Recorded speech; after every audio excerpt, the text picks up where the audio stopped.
Gare ku ne kira matasa don Allah ku daina shaye-shaye.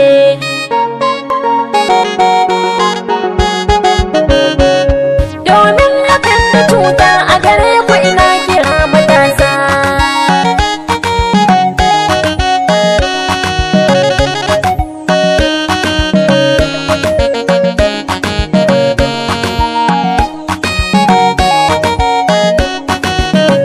Gare ku ne kira matasa don Allah ku daina shaye-shaye. Domin hakan da cuta a gare ku ina kira matasa.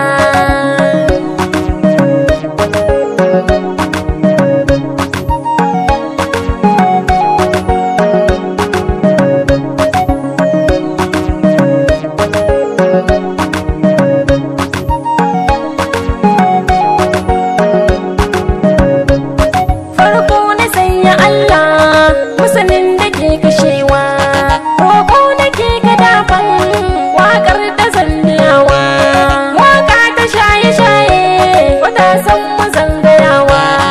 Allahu ne du'a'in shirya mana dukkanin matasa.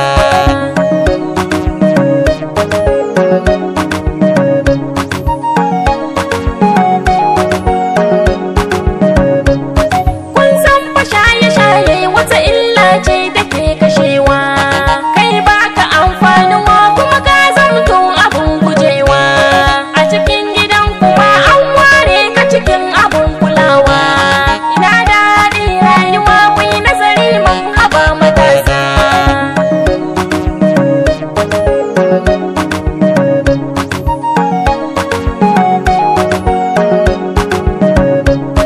Darajar matasa cikin al'umma ba fa kankani ba. Yau duk abin da za a yi a ƙasar nan ku kuke kan gaba. Addinin mu ma ya nuna mana ku kuke kan gaba. Ku daina shaye-shaye ni fata ina kira matasa.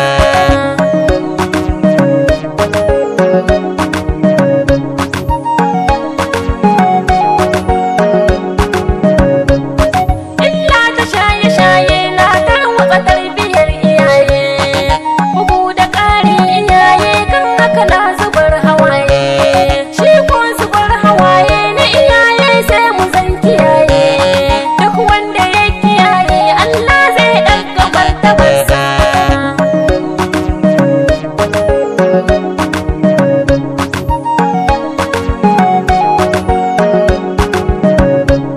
Wuya da hankali na zan ɗauki wuƙa na kashe kaina, kuma ya da hankali na zan hange wuta na jefa kaina, kuma ba dalilin da zai sa wani ya zugan na shugabarna.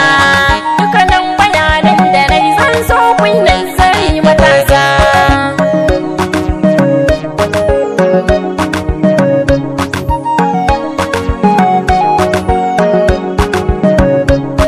Wannan kira nake yi sannan kuma gargaɗi nake yi, dan na ga shaye-shaye ta haukata wasu na bulaye.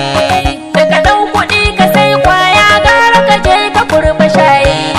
Najeriya ƙasa ta Allahu ka haɗa kan matasa.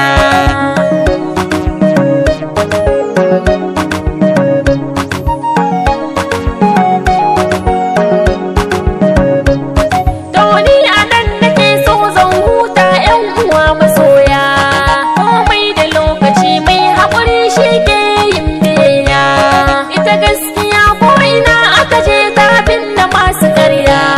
Fati karishima ce na garin Suleja ina matasa.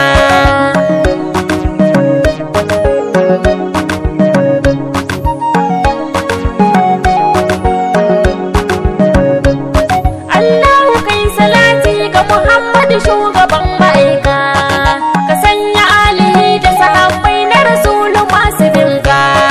Allah ka sa waliyai bayan Allah masu binka.